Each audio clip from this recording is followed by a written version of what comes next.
Olá, este é o Filosofando, o seu programa de filosofia e de filosofia espírita que vai ao encontro das grandes ideias pensadas através dos tempos numa infinita jornada em busca da verdade e do bem. Dentro da nova série As Consolações da Filosofia e Consolações da Filosofia Espírita, traremos hoje para nosso estudo o pensador francês do século XVI, Michel de Montaigne, que desenvolveu ideias visando a consolar-nos em relação aos paradoxos da existência. Por que muitos não consideram Montaigne como um filósofo? Por que o percebemos mais como um amigo? E quais os pontos de convergência entre a filosofia espírita e as suas teorias?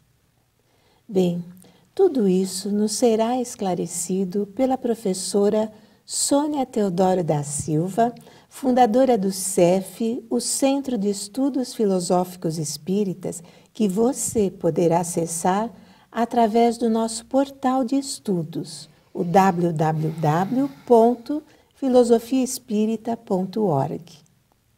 Professora Sônia. Olá, Márcia.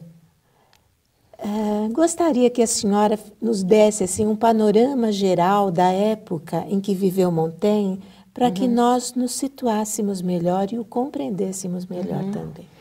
Olá aos nossos telespectadores, aos nossos internautas. Sem dúvida nenhuma que Michel de Montaigne também tem muita coisa a acrescentar para nós, não somente através do seu pensamento, porque, aliás, ele não é considerado um filósofo pelas escolas filosóficas, ele é considerado um pensador e um literato, porque ele foi uma das pessoas que inaugurou um estilo de escrita chamado ensaio, né? E as suas obras, 3 das suas obras que ele escreveu, que ele começa a escrever por volta do ano 1570 até o fim da sua vida, tem esse nome também, ensaios, né? Então é no primeiro ensaio que nós vamos falar um pouquinho agora nesse primeiro programa, e o segundo e o terceiro ensaio que nós vamos falar no segundo programa sobre Michel de Montaigne. Mas falar sobre o século XVI é falar sobre um século muito conturbado. É um século de grandes mudanças, de grandes controvérsias, de lutas religiosas, guerras religiosas, né? De um espaço europeu onde havia grandes mudanças, não somente nas religiões, o confronto da reforma com a contra-reforma, mas também a monarquia, que também sofria algumas alterações, algumas mudanças, principalmente na França, que é o país de origem de Michel de Montaigne. A família Valois, que era a monarquia do seu tempo, né, tinha uma forma de pensar tanto a religião quanto o governo do seu país. E num dado instante, Catarina de Médicis, que era aliada do Papa da época e do catolicismo, ela promove um casamento com a sua filha, chamada Margot, com o huguenote Henrique de Navarra. O huguenote era o nome que os protestantes adotaram na época, os calvinistas, né, adeptos do calvinismo, de Calvino. E num dado momento, todos achavam que havia uma aliança, portanto, entre católicos e huguenotes. Mas na noite do casamento, que foi em agosto, né, de 1572, acontece uma tragédia imensa. Os católicos se movimentam no sentido de matarem os huguenotes, todos eles que estavam presentes para a cerimônia do casamento. Então eu vou ler um trecho da Revista Espírita do ano de 1858, do mês de setembro, e todos nós vamos ter uma ideia do impacto espiritual que teve a noite de São Bartolomeu para a França, não somente para a França, mas para toda a Europa, gerando, sem dúvida nenhuma, um processo de resgate coletivo para aquelas pessoas, porque foram mais de 4.000 pessoas que foram exterminadas em 2 noites de guerra e de agressões contra os protestantes da época. Então vamos ler o trecho da Revista Espírita.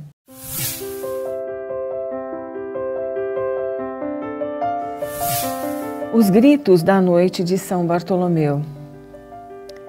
Num livro de um marquês chamado Christophe Juvenal des Ursins, tenente-general do governo de Paris, escrita pelos fins do ano de 1572 e impressa em 1601, nós encontramos o seguinte testemunho.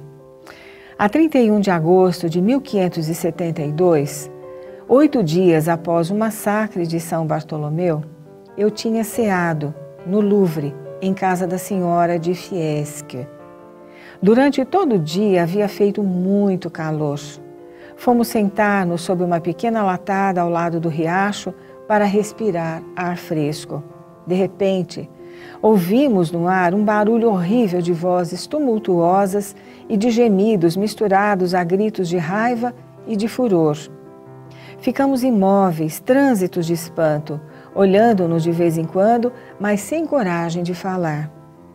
Creio que esse barulho durou cerca de meia hora.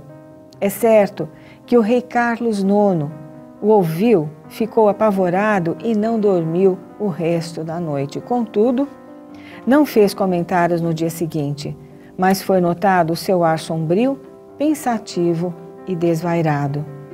Se algum prodígio não deve encontrar incrédulos, este é um e é atestado por Henrique IV.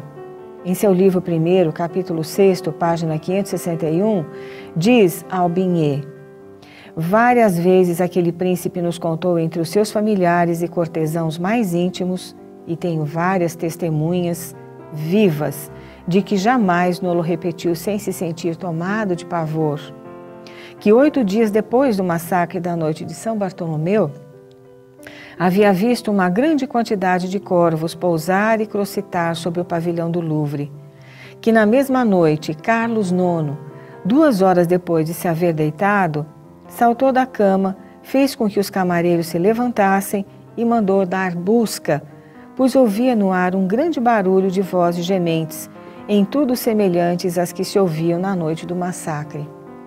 Que todos esses gritos eram tão chocantes, tão marcantes e tão distintamente articulados que Carlos IX pensou fossem os inimigos de Montmorency e os seus partidários atacando-os de surpresa, pelo que mandou um destacamento de uma guarda para impedir esse novo massacre. Que os guardas informaram que Paris estava tranquila e que todo aquele barulho que se ouvia estava no ar.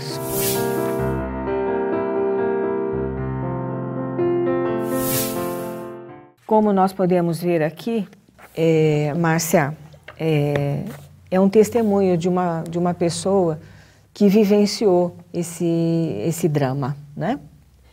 Infelizmente, nós temos que fazer um breve intervalinho, mas não saia daí, porque nós já voltamos em poucos minutinhos.